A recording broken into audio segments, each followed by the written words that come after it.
Okay. Well, welcome everybody. Welcome to the Four Corners Lecture Series presented by Crow Canyon Archaeological Center here. This is a great partnership we have. First of all, I wanted to give a couple shout outs, say hi to John Cater, who apparently was gifted a plumb bob of Earl Morris. That was, I just got this little tidbit in the chat. That's awesome, John.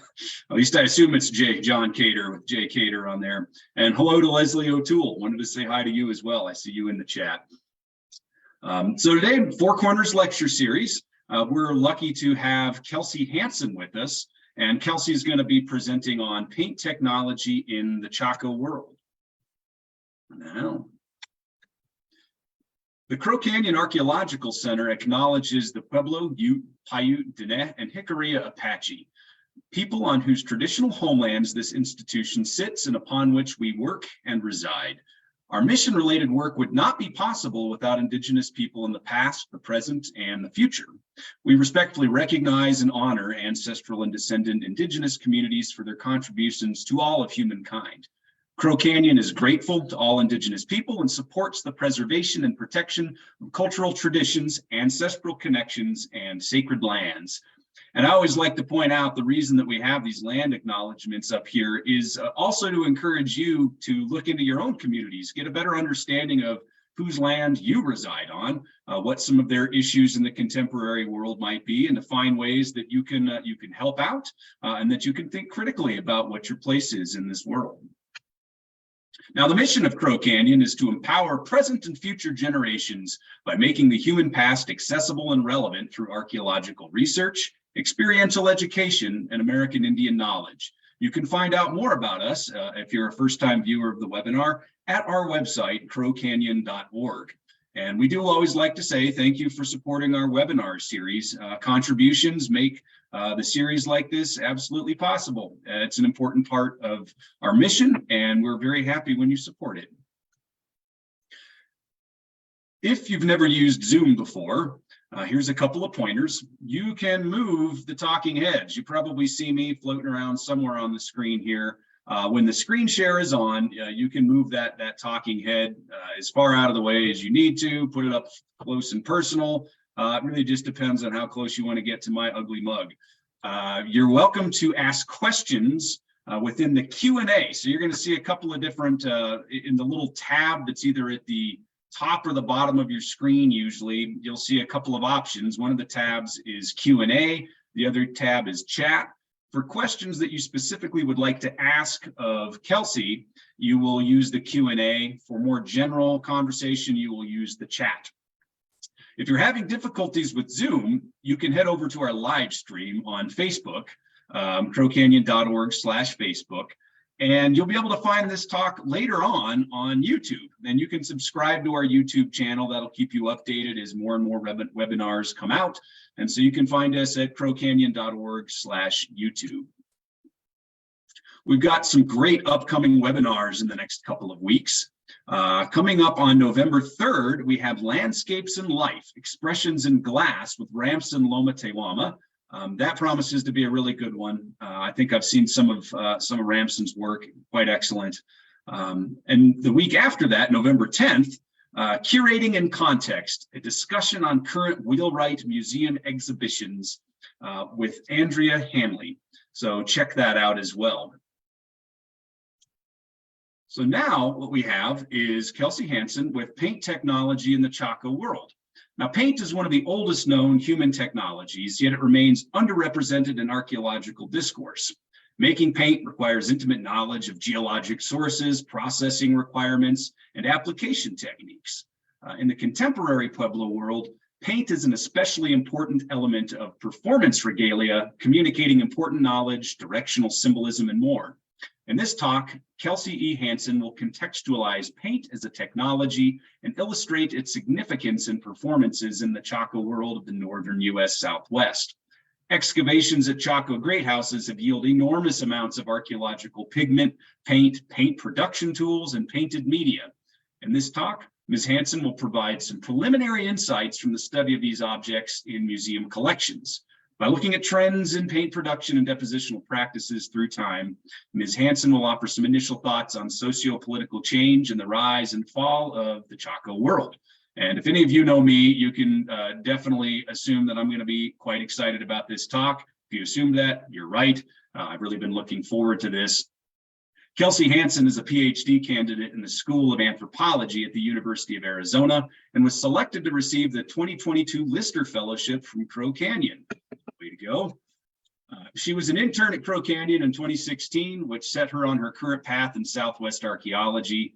She's dedicated to seeking creative, interdisciplinary, and collaborative means of understanding the diversity of human expression, problem solving, and sociopolitical organization. Kelsey's dissertation work is inspired by anthropological archaeology, indigenous philosophy, conservation science, and investigates paint technology to understand the circulation of specialized knowledge in the Chaco world. Kelsey is a strong advocate for hands-on experiential learning and has maintained a makeshift pigment lab in her studio apartment since the beginning of the COVID-19 pandemic. She conducts ongoing experimental research on this growing collection of regionally available pigments and binders. I've gotten to see a couple of these things. It's really cool. The work Kelsey's doing right now, really cool stuff. It's a variety of media archaeologists have often talked about, but I think she's one of the first to really go after this in the last couple of decades. So it's my pleasure to turn this over to my good friend, Kelsey Hanson. I'm looking forward to what you have to say to us. Thank you so much, Callum. Really appreciate the warm introduction. Give me 1 second and I'll get this slideshow all fired up. Sounds good, Kelsey. We look good? Looks good to me. Amazing. All right, well, let's get started. So again, thank you so much, Callum. It's really a pleasure to be here today. First of all, as Callum already mentioned, like Crow Canyon, it really means the world to me. And so thank you, Crow Canyon, for all the support.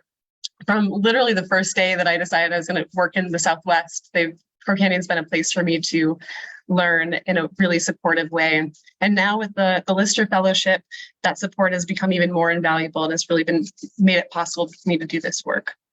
I'm currently in residence in Washington, D.C. as a Constance M. Filing Fellow in the National Museum of Natural History. I also want to take a moment to thank all of my friends and colleagues for supporting me along the way, especially those from the Pueblos of Zuni, Acoma, and Hopi, and elsewhere who I'm constantly learning from and with. This really is your history, and I'm very honored to be learning from and with you in this process. And finally, I also want to really thank my wonderful parents who are literally flying to come see me as we speak. So while they are on their way, I'll take some time to talk to you. So today I'm going to talk about my ongoing dissertation research on paint technology in the Chaco world. And I'll tell you right now that I do not have all the answers. I can't even say that I have many of the answers because I'm in this beautiful, murky place of the whole dissertation process where my head is just spinning. And I'm excited to share with you some of the things that I've seen and the things I'm currently thinking about. So let's get this show on the road. So to start, as Cal mentioned, paint is one of the oldest human technologies in the world. Archaeologists working in South Africa have identified ochre processing workshops that are at least 100,000 years old. Now really think about that, 100,000 years ago. This is about when we're becoming really fully modern humans. This is a time when we had this revolution in tool making. And what's one of our first priorities? Working with color. So in my mind, in many ways, paint and the artistic and symbolic expression that it embodies is really, in a big way, what makes us human. It's a defining characteristic of humanity. And in a really interesting way, it's also one of the only materials that's literally been with us for the entirety of our human story. From day one all the way until today, we have had, made, and applied and worked with paint, albeit in different ways, but still, it's still around. So despite this, paint is also one of the most universally misunderstood materials in archaeology. Archaeologists routinely use vague and inconsistent terminology, where terms like paint, pigment, and dye are often used interchangeably when they're actually very different materials. Archaeological literature is often fraught with assumptions where chemical composition is assumed based on color alone. It's rarely confirmed through composition, through analysis, and all this obscures a lot of potential variability that could be very important. And often when pigments are encountered in archaeological contexts, especially in the US Southwest, they're often interpreted as being for pottery production, when in reality, there are a number of possible types of painted media. Like pictographs, wood, body paint, many, many more. So it might not be pottery. But let's set the record straight on that. So let's start with a simple question. What is paint? So to answer that, I'm actually going to start with what paint is not. So first of all, paint is not a dye. A dye is a colorful substance that is used to chemically bond to its substrate. So usually we're talking about organic materials like plants, flowers, bark, or oak galls, that kind of thing, that are processed and then used to chemically alter something. So we often see this in textiles. In contrast, paint is a surface coating. So when you're painting something, you're creating a layer of color that's applied onto its substrate. So here we're looking at several layers of paint that were applied to wood, to a wood surface. So if you look closely, you'll see that there's this initial layer of white that's used to smooth the unevenness of the wood. And then afterwards, several subsequent layers of paint are applied afterwards. So again, paint is a surface coating. Dye is something that is a colored substance that's chemically bonding to its substrate. So if paint's a surface coating, like what is it then? So I think we're ready for that question. So paint is the skillful combination of three key ingredients: a pigment, which is a colorful granular solid, and it's a combination of pigments with a binder. So something sticky or something that allows those pigment particles to be held in place. So this can be something like tree gums or resins, like the gum arabic shown here. It can also be things like oil or honey or masticated seeds or eggs, that kind of thing. So you take this combination, and in order to make it flow, you need a liquid vehicle, something that takes this combination and makes it workable. So with those three basic types of ingredients, you're met with a lot of different options. And the choices of which ingredients to use can be dependent on many different things. First of all, it can be dependent on the regional availability of certain materials. Some materials might be abundant and some might be harder to find. Some materials might also be acquired through trade. So your relationships with others may influence what you have available to you. It can also be influenced by or dependent on what you're painting. Certain substrates like plaster, stone, wood, or pottery all require different recipes. And these recipes can be defined or determined both technically based on like the technical requirements of them, like can it survive a 900-degree kiln? But either way, those requirements can also be, so they can be both technical, but they can also be based on cultural prescriptions or cultural rules. So with this in mind, like given this basic recipe of pigment, binder, vehicle, I want you to think for a moment about what it might mean, what the possible symbolic implications are of certain ingredients over others.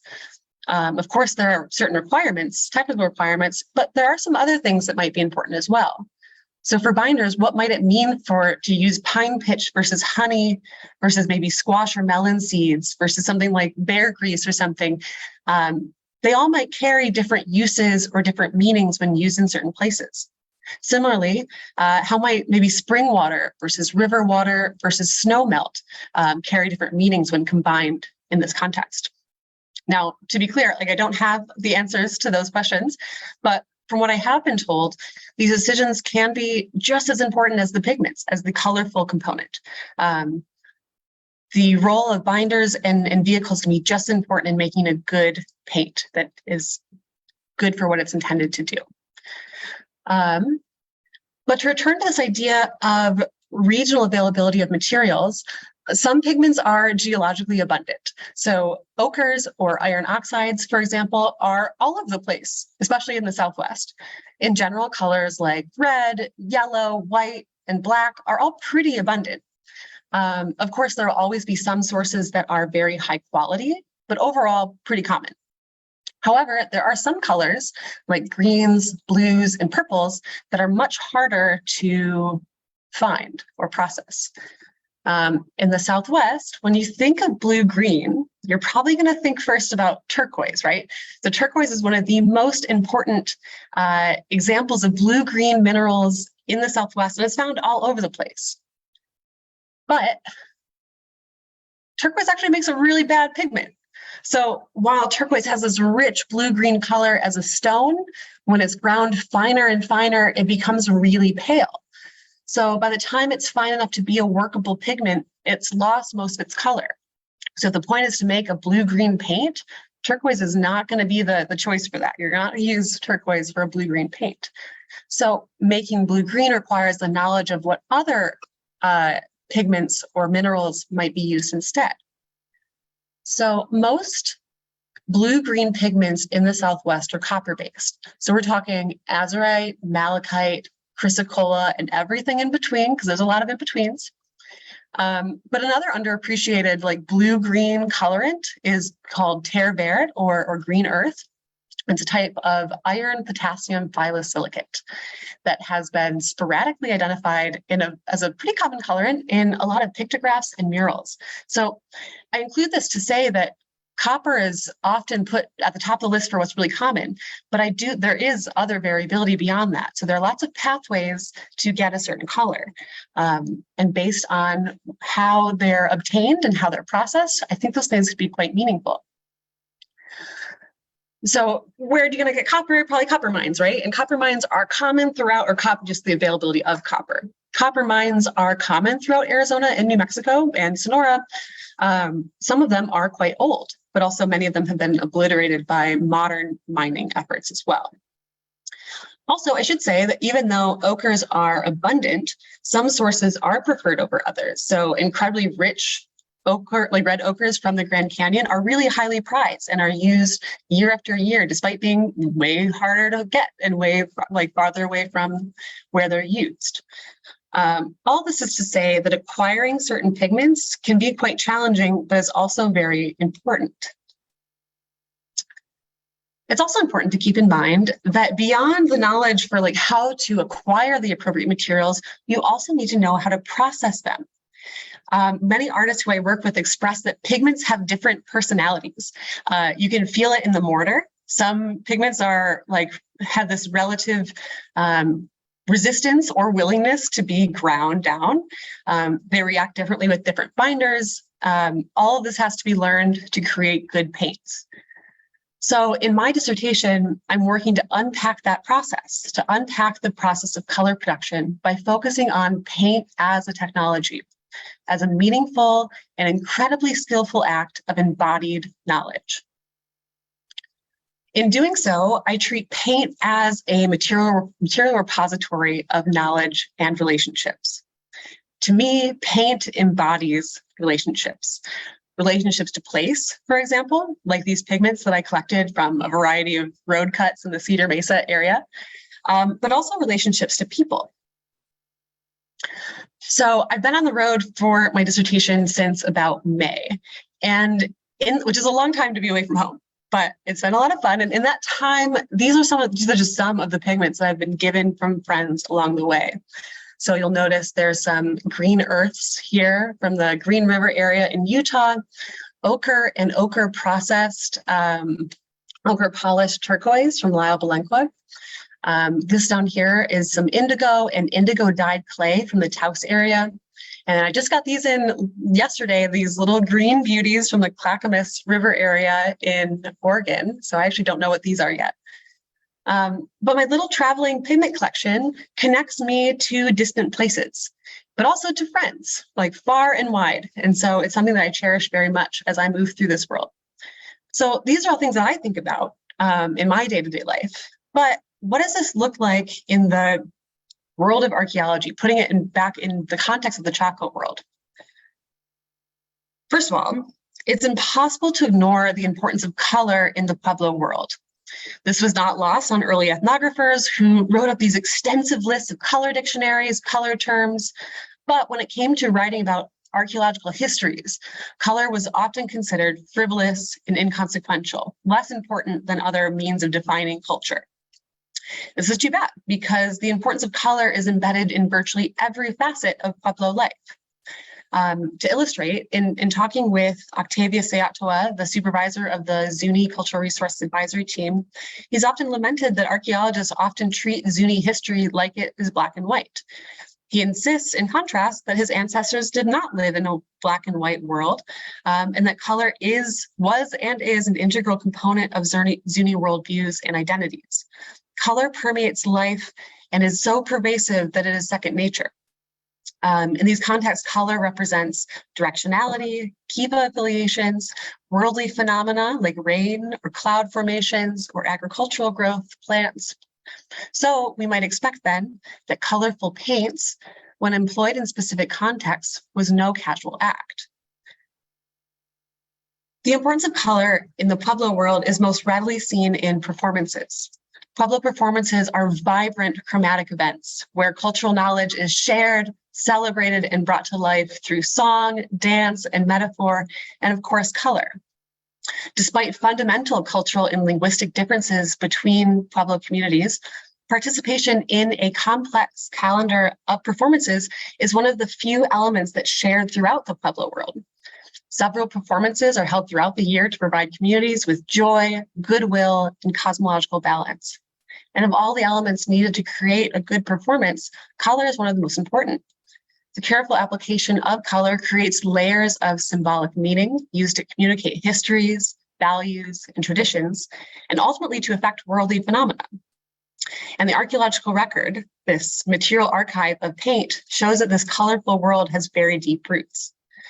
So to understand the dynamic origins and histories of this cornerstone of Pueblo life, I turn to the Chaco World. Neil Judd once declared that in few places can the pageant of Pueblo history be seen so clearly as in Chaco Canyon.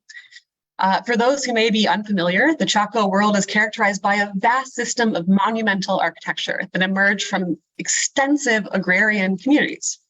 Centered in Chaco Canyon, in the center of the San Juan Basin in northwest New Mexico, the Chaco world is mostly characterized by its very distinctive architecture, namely its great houses and its great kivas.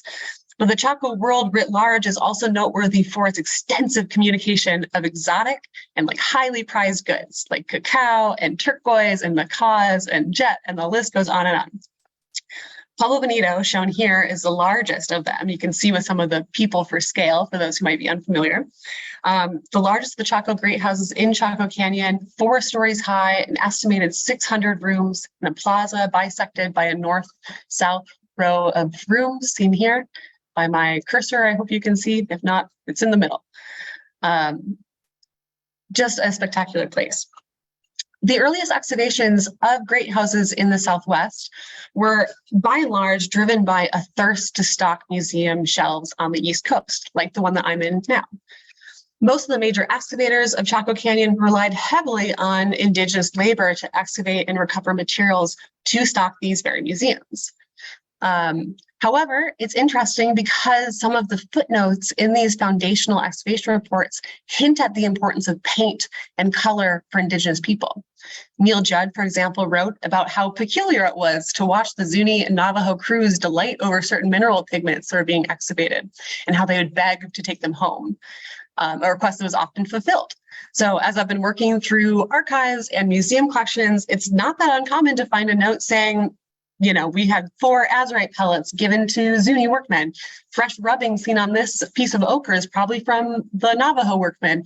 We have all this evidence of Zuni and Navajo people working with or being excited about the pigments that were being uncovered from these great house sites. Despite the practice of occasionally handing out pigments to these Zuni and Navajo workmen, paint and pigment is abundant in museum collections from Chaco Canyon. So here's a map of Chaco Canyon with the relative distributions of paint, pigment, paint production tools, and painted media. When I say paint production tools, I'm referring to any tool that has documented pigment residues. And my painted media category includes anything from painted wood, stone, bark, plaster, but specifically not pottery, because it's a lot of it and it's very different. So that's for most of the rest of people who study pottery. But just looking at the distribution of these materials in Chaco Canyon, it's clear that Pueblo Bonito and Pueblo Alto have a ton of paint in terms of pigment and tools and media. This is partly because they've been excavated a lot. They've been excavated very extensively. But also note that some of the sites that are not only smaller, but have also been excavated much less extensively, also have pretty notable evidence for paint production. Sites like Spadefoot Toad and 29 SJ 627 in the corner down here all have more pigment than you would expect. That said, I will say that maps like these are undergoing constant revisions because I'm actually working in the collections right now to actually analyze and refine these categories, because things like paint and pigment, as you might expect, are really poorly defined in catalog descriptions, which is mostly what I've been relying upon since COVID. Has just been museum like catalog descriptions, or things like red paint ? Or paint stone, maybe. Just a lot of things that don't carry a lot of weight until you see it. And ultimately things like words like ochre, for example, are used to refer to both red and yellow. Just things that are very helpful at an arm's length, right? So I've been working in the collections to refine those, to understand what we're actually looking like. So look at this map, but it'll change because I'm actually working in them right now. But speaking of those collections, I want to take some time because I don't have a lot of really final thoughts on what's going on here, but I do want to take you through some of what I have been seeing to keep you satiated while I'm figuring things out.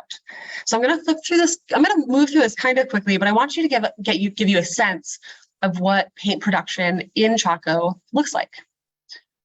So museum collections from Chaco Canyon are brimming with examples of colorful pigments. So things like yellow ochres, red ochres, like this one here, which you can't quite see, but if you look closely, there's a couple of grinding facets, evidence of rubbing, evidence that it was tested and used. We have red ochres, so red iron oxides, some of which have been shaped, and you can see these very fine lines of scoring as well. They're all over it as well. Some pieces of ochre that are very clearly have evidence of rubbing. So this one in particular is very characteristic of rubbing that might happen, especially when it's a little wet. So a lot of evidence of pigments that are both processed and unprocessed. Examples of things like white gypsum, which I think this is an example of heat-treated gypsum based on like local selenites in the area. That's something I have to test, but I'm pretty sure that's what we're seeing. And there's quite a lot of that. There's also examples of azurite pellets, right? So our blue-green azurite and malachite, and these azurite pellets in particular have been split and ground on the edges. Again, probably to test them. I do need to get a better camera though, because these photos don't do them justice. So before I finish, before I leave here, I'll get some better photos. But suffice it to say, there's quite a bit of them, and they do show evidence of having been worked. Another category of paint technology I think is really exciting in the Chaco world are these paint cakes. So these are examples of pigments that have been processed and then shaped for storage. So it's to be determined whether they also have binders and things mixed in with them, but needless to say, they have been shaped in some way. And at least in this case, there's a drill, there's evidence of drilling in the center as well. This is something I've seen across the Southwest, but it's really interesting to see it in kind of a large number in the Chaco world. Here's another example where this one looks like it was shaped and dried in the bottom of a bowl, again with a perforation or a drill in the middle. And when you think of paint cakes, it's kind of like if you were to take a tray of watercolors and crack it like an ice cube tray and dump them all out. That's kind of what this is like. So it's paint that just needs to be rehydrated with a vehicle to make it workable again. So now here's another example of one of these paint cakes, yellow in this case. And this one, it's more oval than the others, and is shaped, shaped in a kind of a cup shape. but it's been broken so you can see the edge inside. So it has this brown cortex with like charcoal flakes on the outside. Probably happened afterwards. And then here's one as well. This one's probably one of the examples of pancakes I'm most excited about. This is a small green pancake. And again, processing greens and blues is really difficult and really time consuming and requires a lot of knowledge. So seeing this pre-prepared green in these collections is really exciting. So more work is needed to see exactly what it is and how it was processed, but seeing it here is really exciting. And speaking of processing paints, there's also a lot of examples of really cool paint production tools. Some large and highly specialized mortars with pigment adhering to them. You can see the red. We also have small, rounder mortars with rounded edges. We also have some that are square and then made round. So we got a little bit of everything. We also have these incredibly sweet pigment pestles. So you have a mortar, you have a pestle with really refined grinding surfaces. These are very small, very fine work. Again, kind of like when you really need to process a really highly refined pigment, this is a great tool for it. We also have things like monos with extremely vibrant blues. Again, blue is hard to produce. So seeing paint production tools with evidence of blue paints in production is really interesting. Also, I should note, I don't have photos of them because they're in New York and I haven't been there yet to take photos, but they're also metates as well. So they're absolutely covered in red paints, all of which points to a really robust investment in color production. There are also some, like this one from my title slide, that is just awesome. So it's used to process green pigment. And interestingly, you can't see it super well from here, but I don't know that this was used to process a lot of green pigment or if it was used more as a passive abrader. So it could be something that was used to make work with a lot of green pigment. It could also be used to process small amounts. But more work is needed to see there. But then there are some tools that are a little more challenging to tell what's going on from the naked eye alone. So this, for example, excavators did call it a stone palette, but at first glance, there are a couple of red-ish areas, but it's not screaming at you like some of the ones I just showed you were. Fortunately, we have this amazing software called D-Stretch, which is very popular among folks who work with rock art, rock imagery. Basically, it's a software that imposes false color in images. So it makes subtle colors much more visible. So yeah, it's used a lot in the context of looking at petroglyphs and pictographs, but it's also awesome in museum collections. So let me show you, this is it with the naked eye. And here it is with some help from D-Stretch. So you'll see that, again, it's very subtle, but you'll see that there's definitely an area in the center that has had some abrasion. And what I think this is a very, very pale pigment being used, but having been abraded away probably while wet. And now that part is no longer there.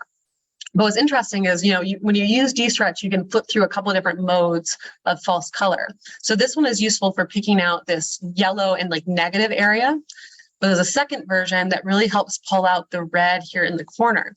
And you'll notice that it's different than what I just showed you with an area of negative relief that looks quite wet. In contrast, what we're seeing here looks more like scratching.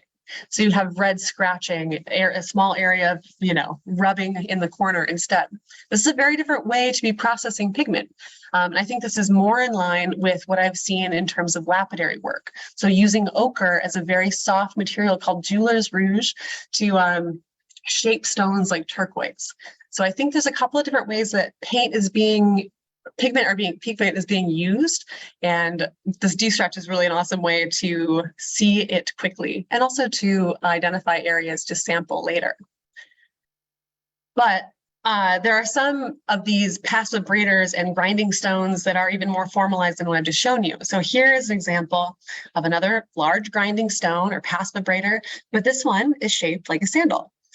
For those who are unfamiliar with Chaco archaeology, a wealth of new research suggests that sandals, especially sandals with this emphasized sixth toe in the corner, there's a lot of evidence to suggest that those symbols are really important signs of elite status.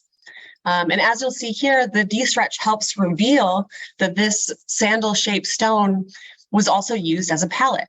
And not just any palette, it was used to process 3 different colors, a very bright yellow, a kind of orangey red, and another bright red. So far, it's not uncommon. Like I've seen several of these so far, and I think it's going to be very exciting to see what further analysis shows in terms of what types of pigments they're processing, if there's any similarities, and also looking at the depositional context of some of them as well.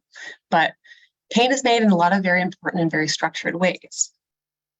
And finally, my category of painted media. And painted media, again, is kind of a broad term that I'm still working with, but painted wood is one of the most common types of painted media found in Chaco greenhouses, although it's often small and incredibly fragmentary pieces like this one.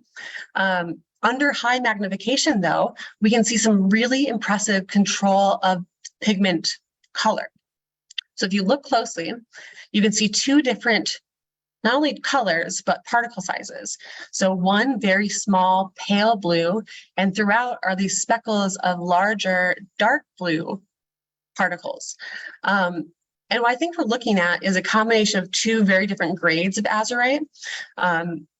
Because when you grind azurite down, kind of like turquoise, but not as bad, it starts to lose its color. It becomes paler through time. So if you want to retain a really bright blue, you can't grind all of it down to a very fine pale color. You need to retain some of the dark blue. So I think that might be what we're seeing here. But that's a question that requires a bit more analysis. And so I want to transition into what that analysis looks like. So in order to figure out what it is, you do have to have some more tricks up your sleeve. So I will say, with the support and approvals from the Pueblo of Santa Clara, San Ildefonso, Zuni, and the Hopi tribe, I've been working in collections across the country. And drawing from my training in conservation science, I use a suite of non-destructive techniques to characterize the pigments and binders when they're preserved. So I'd like to state very plainly that I do not work with objects that are from burial contexts. So none of the photos that you see here, none of the samples that I'm taking, none of them are based on objects from burial contexts. And when I say extremely minimal sampling, I want to show you what I mean. So whenever possible, I take my samples during object photography. And I do this because taking photos is often more destructive than my sampling techniques. So let me illustrate. So here's like a very small piece of yellow ochre with a grinding facet that's visible on the left side.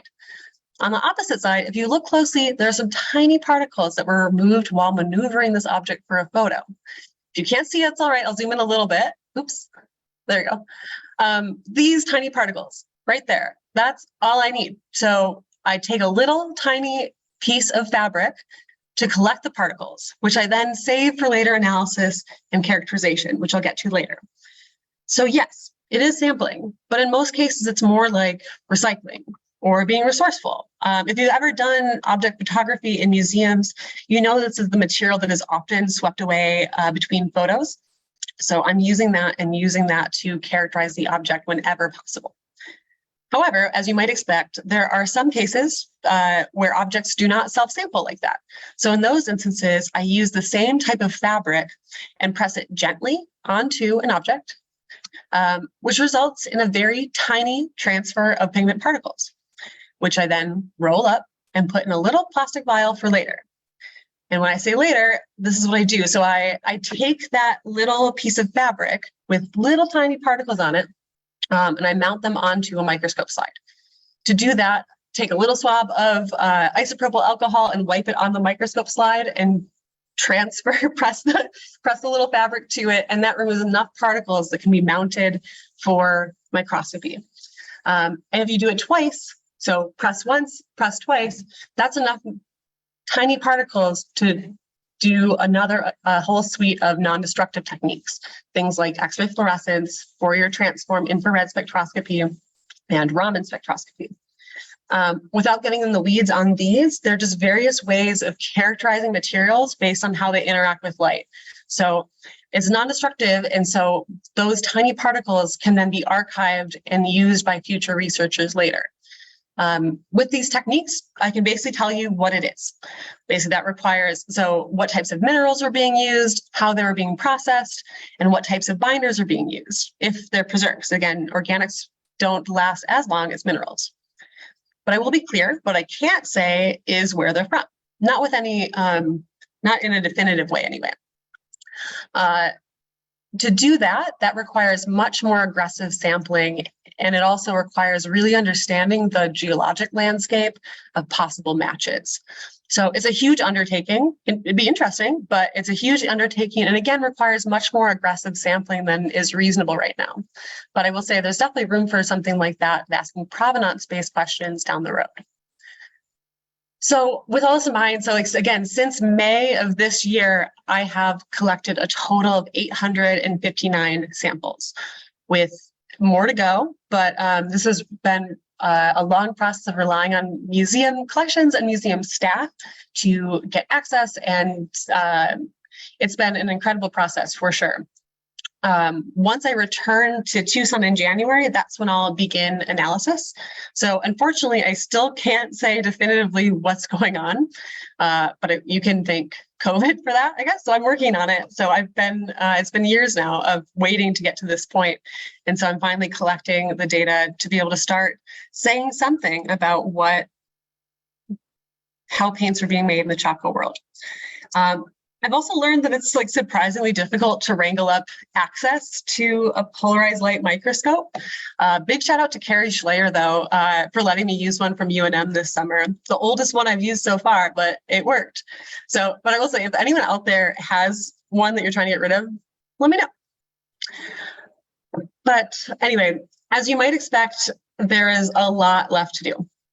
So again, at this point, I can't say anything too definitive, but I also don't want to leave you hanging. So I do want to leave you with some preliminary thoughts and some initial impressions of what I think is going on.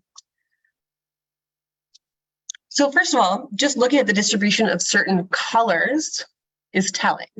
Some colors are more abundant than others, and some seem to be comparatively more restricted. So just looking at the distribution of blue-green pigments, for example, compared to the distribution of tools with blue-green on them, shows that the production of them is often restricted to only a couple of places. So I would suggest that that means that the knowledge to produce them was also not widely circulating. This is in agreement with what Candace Lewis found in her 2002 master's thesis on the role of paint in Chaco leadership. So shout out to her as well. Just building on some of that really great scholarship. Another thing I've noticed is that what I think I'm noticing is that over time, I think there seems to be increasing investment in public displays of colorful material through time. Pueblo Bonito wasn't constructed in a day, so you have different architectural stages throughout its production and use.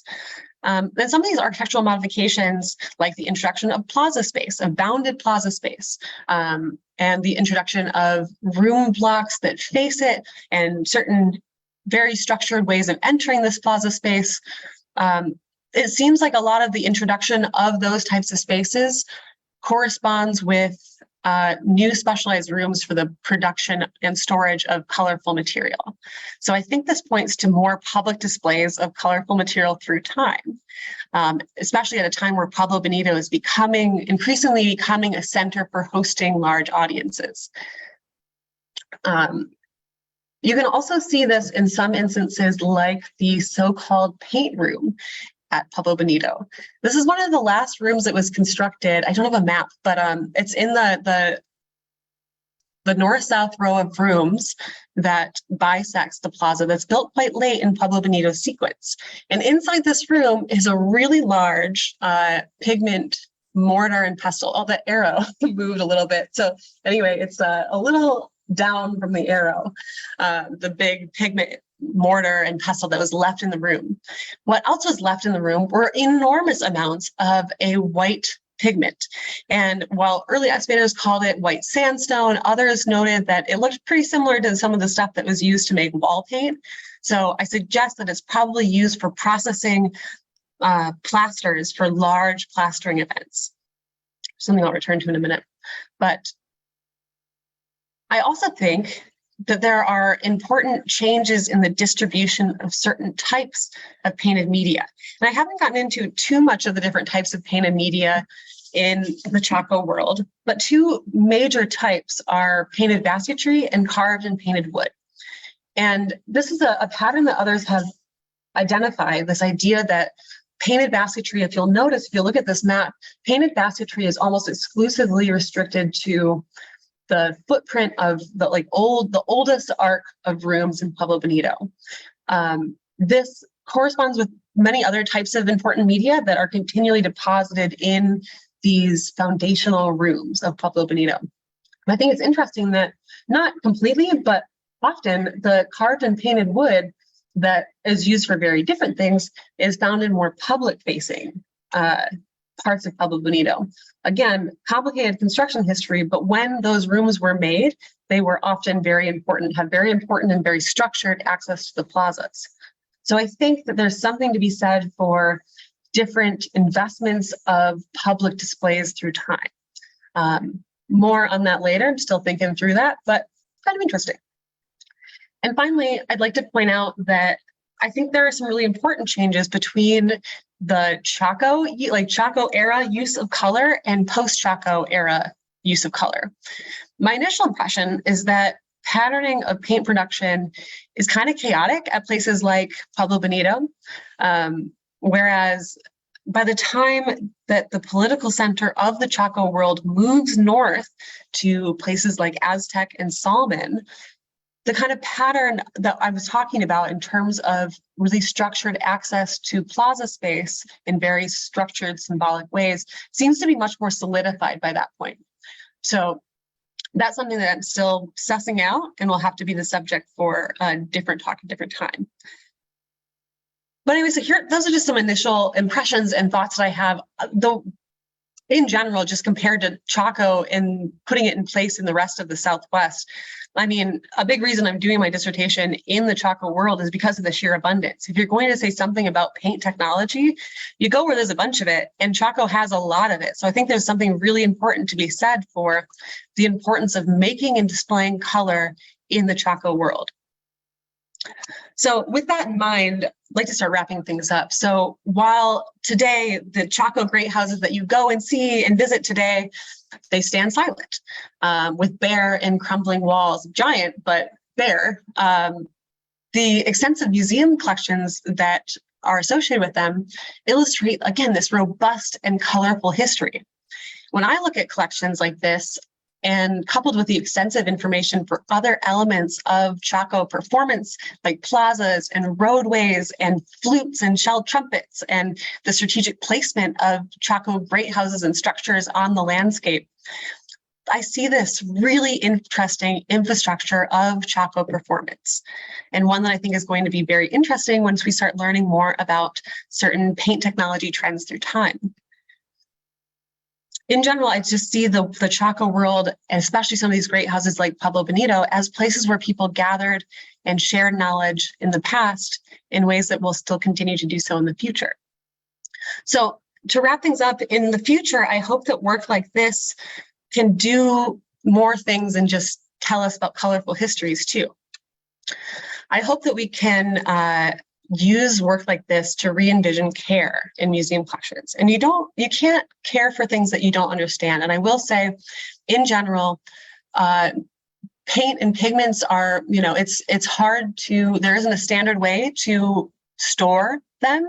And so in a lot of cases, they're in object housing that is probably not great for them. They're rattling around. The reason I can self-sample is because they're actively, degrading through time.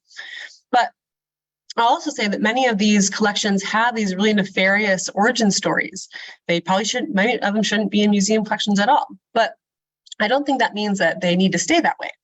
I think that we can through more conversations with more understanding of what's in the collections and more continued conversations with descendant communities, I think we can really re-envision what care looks like, of what pigments can do for communities beyond just being data for researchers. Because I think pigments, from what I've been told from a lot of friends of mine, pigments are important for community well-being. Pigments have more work to do which is partly why you see this interest in pigments represented in these footnotes and these old excavation reports. They're still valuable in communities today. So I think that if we continue to make work like this accessible, we can begin creating new pathways for re-envisioning care, re-envisioning what care looks like of paint in collections, but also new pathways for the protection of places. Like I was saying earlier, some of these pigment sources, some of these mines are either actively have been destroyed or access is severely limited.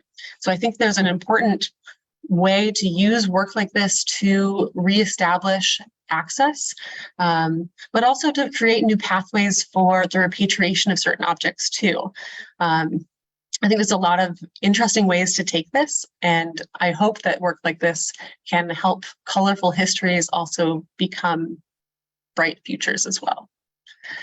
But I think that's where I'm going to end things. So thank you for listening. And I guess we got some time for questions.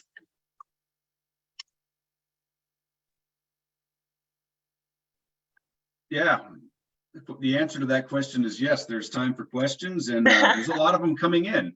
Ooh. First of all, there's some great comments in here. You know, John Powell saying, thanks, Kelsey, wonderful research. Bruce opened my mind to so much wonderful new ideas and foundations of understanding. People really appreciate this. You seem to have definitely hit the nail right on the head with some of this. A couple kind of maybe not basic questions, but nuts and bolts kind of questions. Sure. First off, I just wanted to clarify, to what extent are these pigments maybe being used for pottery, or is this primarily going on to wooden media, the baskets you've spoken of? Can you go into a little more detail about the media that are actually involved? Totally. And I will say it's hard. It is hard to say. In order to say where it goes, you need to look at the full production sequence. So pigment to tool to object, right? And there are some ochres, for example, that work better in some, like there's a lot of types of ochres. So there are some that are better for pottery. There are some that are better for body paint, some that are greasier, you know. So these are things that they all have different qualities, but you need to be able to analyze that full sequence. So the short answer is there is a way, there are differences. I'm still learning them. And it means that, you know, when you encounter them on sites, you have to really pause and ask, what is this telling us? What is this saying? I'm hoping to help elaborate on that more, but it is a major problem. And I'm looking to research.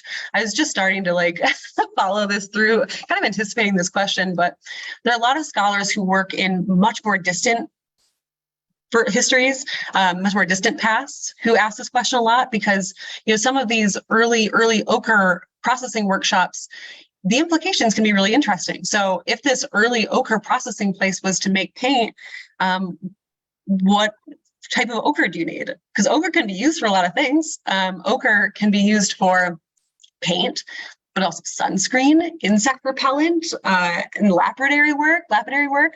So unfortunately, it's not a very satisfactory answer, but it is an important one.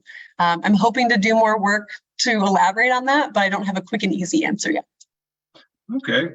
Yeah, it seems like there's a lot of ways you could take that. And in some ways, pigment for some media is going to be really different than for pottery. Like, is there an organic mineral divide in the kinds of things you're looking at with binders, or is it really all minerals, since these are pigments with, you know, it's such a great question. And it's something that I geek out on a lot, because usually we talk, again, I open my talk with this. There's a divide between organic dyes and mineral pigments, but even in making pottery, like there's blending of the two. In some cases, mineral paints will use Rocky Mountain beeweed to help bind and make it flow, so you'll get pottery that it's not carbon or mineral based, it's both. And in some cases, there are instead of it being mineral pigment plus sticky binder plus liquid. It's a clay base that's dyed with an organic colorant. So there's a lot of super interesting innovations, and most of that research is coming out of Mesoamerica, where a lot of it seems to be originating. These Maya blues are like an example of this, a white clay that is used, that is dyed with indigo. There's a lot of examples of this, or at least there are not a lot of examples, but there are important examples of this. And it's TBD to see if that reached the Southwest as well, or if there are innovations like that that are the Southwest. And I'm pretty passionate about that because a lot of work on innovations in color is incredibly Eurocentric. There's a lot of research on it, and you can stack a whole library with books on European innovation. And I think there's a lot more in the global story to reset that balance a little bit. Oh, absolutely. Yeah, it seems like this is really almost a developing field in some ways in archaeology here in the Americas. Yeah. Totally, I think so. Oh, yeah, absolutely. Here's a question: the color chart that you've got in those photos. What's that little color chart do that you've got next to each piece of pigment? Yeah, okay, so that's super important. So if you're studying color and you want it to be comparable, that's a color calibration card. So you set it to a very specific, your camera to a very specific white balance, and it allows for consistency between photos. So when I get all my photos together and get a better computer, like my computer's kind of crapping out on me, but when I have more, a stronger computer to do this, you can start getting colorimetric readings from these photos to compare color in a more quantitative way rather than qualitative. So it allows for more digital determinations of color.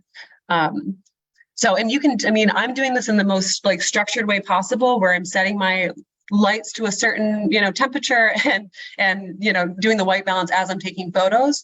And I haven't done this, but if you throw that card into a photo, a well-lit, nice, decent photo, you can kind of retroactively do that work in Photoshop later, but it's important. And I love mine because it's super tiny. Most of them are like credit card sized, but mine's a nano. And if you want the Amazon link, let me know, because I love it. And so like the D-stretch, how does that play into it? Is that like a multispectral imaging kind of thing? How do you know how that works? I've got it on my phone and I just take pictures and go, oh, cool. But there's I have that level of knowledge too. It's like, wow, that's not the color it is. But when you give it the wrong color, it looks more obvious, So there are people who know more about it than I do in terms of the technicalities, but as far as I know, and I think suffice it to say, it's a quick and easy way to impose false color to make subtle differences less subtle. But I don't know how it works. Yeah, me neither.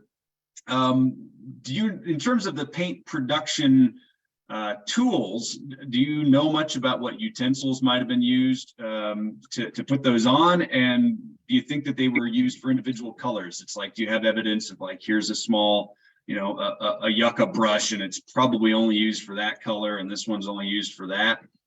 Yeah, they're very, very rare, but there are some examples. So there's one from Chaco Kettle that has little bits of green, like a coppery green on the bottom of it. But they are very rare. I suspect it's because they're perishable. They don't preserve as well, but they also might be a little more disposed. I don't know if it's something you would curate in the same way. I'm not sure. But, you take a piece of yucca, you chew it down, and, you're ready to go. From what I'm pretty sure it's that simple. So I don't know that they might not have been curated as much as other tools that have taken more to create. So not sure. But so there's some for making some of these brushes, then people would actually like chew on the end of or ethnographically, this is how we know this, they chew on the end of like the fiber. Okay. Yeah. Very cool. Yeah. Are there other kind of like human substances and fluids that people use for like the binder? Does blood work as a binder? Mm-hmm. Yeah, and like I'm pretty sure in Peru recently they identified blood as the binder in a lot of the like important burial masks and things too. Like, and I think that's kind of where my statements come from about the binders being really important and symbolic too. In the Southwest, the list of things ethnographically are, like something like eagle eggs or corn smut or like things, not casual things. And you're combining all of those in a very skillful way to make something important. So they are important. Unfortunately, I think I saw a question in the chat. Unfortunately, binders just don't preserve nearly as well. And so when I say that I'm hoping to identify them, the best I can hope to do in terms of characterization is say whether if I see like residues in the microscope of like, certain types of plant material or something, maybe, but for the most part, it's with the FTIR and the ramen, and I'll pretty much only probably be able to say whether it's an animal-based fat or a vegetable, like plant-based source. So unfortunately, more organic types of analysis or types of analysis that are best suited for working with organics require really big samples, and they're not able to be archived. So I prioritized using non-destructive techniques at this stage, things that I do one sample and then I can analyze it in a bunch of ways and redo it later if the instruments get better. So all those samples can be archived and saved for later, whereas most of the techniques for organic materials, they do destroy the sample in the process. So something to consider. But there are a lot of pigments that might be made from plant material, and in addition, well, I guess is pigment got to be the mineral by definition? Some people are pretty sticklers about that, and I kind of am, because some people treat pigment as just a broad word for colorant. I think it's more useful to say, to use pigment to describe those granular solids that are suspended, whereas colorant is a better broad term that could include both organic and non-organic colorful things. Okay. Yeah. No, thanks for clarifying that. It filled a gap in my knowledge for sure. Sure. I'm gonna push you a little bit on some interpretations just because I'm curious and this has bearing on stuff that I do. But the distinction between the painted basketry and the painted wood, there's been some recent arguments and data brought to bear that suggest there really might be two distinct groups of people inhabiting Bonito, some of them with a more kind of southern orientation and other people who are either more local or northern. And some of the, as far as I understand, some of the basketry, well, I'm not going to say it because I know I'm going to get it wrong, but there are distinctions based on groups of people and their origins. Yeah. For some of the media, do you think that the pigment is showing some of this as well, in addition to just being kind of traditions or different ways that people choose to deploy those media in public performance? Is that also related to maybe origins of different groups in the building? I suspect so, and I think it'd be very interesting because it might actually also add, who knows if the substrates, say baskets or wood, are shaped and finalized by the same group of people. In some cases, certain materials are brought to people who are specialists in making paint. So it might actually point to two different layers of affiliation or specialization in the Chaco world. I don't have answers yet, but I'm kind of hoping for something along like that speaks to that in some way. And so thinking a bit about how these practices might be divided up into different groups of people using different parts of the process, different kind of media, what evidence for hierarchy in this process do you see? Is there sort of, these are pigments that are only for these groups of people? Is some of the data starting to show those kinds of separations? Callum, you're asking questions I just can't answer yet because I haven't analyzed anything. I have a bunch of cool strips of fabric and they hold a lot of cool stories, but I don't have them yet. So you have to invite me back. Okay. All right. Well, I'll pick your brain. But I'm hoping to answer questions like that. I'll leave you with that. I'm hoping to have answers for those things soon. I just need a microscope. Well, back to some of the questions on sourcing and on sampling. Yeah. There's a variety of different techniques, like mass spectrometry, there's XRF. Totally. Are these things you think you might use on these eventually? Are these different? Would they answer different questions than what you're asking right now? So I would say what I'm doing now is pretty baseline characterization. What is it? In order to say the what is it and where is it from, the where is it from requires being able to say, I have this and it matches this source here. So in order to answer questions of where it's from, regardless of the technology you're using, regardless of how big of a sample it needs or whatever, it requires knowing about the geologic backdrop. So that's work that I have not done.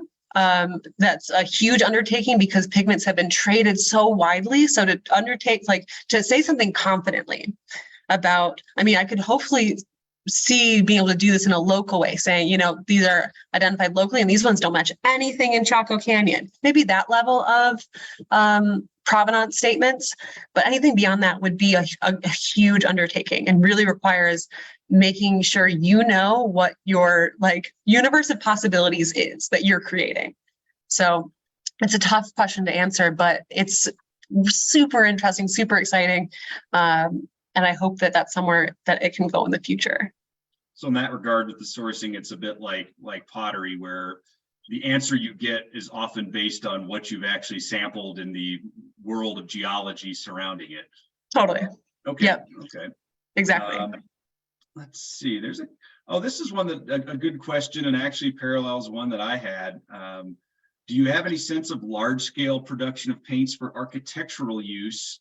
Are you seeing any evidence of architectural use? And I guess this is interesting to me as well. I recall doing excavation at Aztec North, and I could swear what I was seeing on the floor of a structure was layers of sort of green, not even, just like a thin skip of greenish pigment or something that spread across the floor. And some Chacoan practices do involve sort of, as rooms cease to be used, you're putting down different kinds of substances of different colors. Yeah, so, yeah. Can you comment a bit on like the architectural use for pigments? In the case of like evidence for, I'm mostly taking an object approach so far. That said, I'm like, if I start seeing interesting patterns of like, wow, all this stuff is coming from one room, what's that looking like? There are some interesting rooms with, you know, it seems like when I have high concentrations of paint and paint production and, you know, lots of tools and stuff coming from one area, it's often marked in some other way too. Benito, for example, has a couple of rooms, like separate rooms that have like sandal imagery in them. So they often correspond with those types of spaces. But I love this, something about this like green sheen on the floor. That's something I haven't heard of.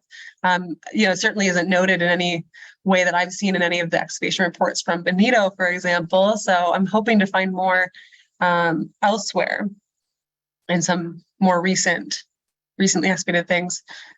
Well, I'll see if I can dig out the report on that. Please do. My memory of it is not faulty. It was a while ago I did that. I guess I've got maybe, well, let's see here. We got one or two other questions here. Okay, my parents did just land, which is super exciting. They're going to need some assistance, is what you're saying. It's time to be on deck for that. Well, then I got one more question for you. Yeah. And this one's coming from I can hear you. Yeah. This is coming from me. You know my interests, so I'm going to ask, can you comment a little bit on the paint and landscapes? Like, how is paint referencing places? How is bringing pigments into a place like Chaco, in some sense, building connections with place? Yeah, I mean, I think that the sheer abundance of paint and pigment in a place like Chaco, and the fact that just from a qualitative perspective, they're not all the same. So I'm like, just from a qualitative stance, I'm like, it doesn't look like they're just grabbing off the walls and like one ochre source in Chaco. They do look different enough that I do suspect they're coming from different places. And in that sense, it's kind of like my own little traveling pigment collection. Like, you pick that up and it's a physical referent to where it's from, which I think in a lot of cases probably adds to what it's supposed to do. It symbolizes different relationships to people, and maybe also influences the context in which it's used. So maybe pigments from the West, for example, are only, you know, it might structure the context, the ways it's used and where it's appropriate to be used, and who is allowed to process and use it. And I'm drawing most of those statements more from the like more recent past, which says quite a bit about that, about the importance of sources and where things are supposed to go, because based on that, based on the places that it is bringing with it to a place like Chaco. Oh, cool. Well, I'm looking forward to hearing more about that. Also just looking forward to hearing more of the results from your dissertation work, getting a better sense of kind of the Shane Apertoire approach to how is this stuff being sourced, processed, turned into media. I think when you start teasing those little details out, so much to learn about social identity and the deployment of these things within sort of the society of Chaco Canyon and Totally. Chaco sites. So yeah, there's a lot to be said for the like life histories of this, and I'm just really excited to share more. Great. Well, thank you for sharing what you've got already for us here. This has been a great addition to the Four Corners lecture series. And I wish you all the best for the remainder of your time in DC, and that the next place you go offers you even more opportunities to learn about this stuff. And thank you so much. Yeah, you're welcome, Kelsey. I want to say thanks to everybody for tuning in as well. Thanks to all of our viewers. You can catch us again next week, where we're going to have more of the webinar series coming up. So you know where to find us. Thank you again for joining. Kelsey, I'll see you later. Rest of the audience, we'll see you soon.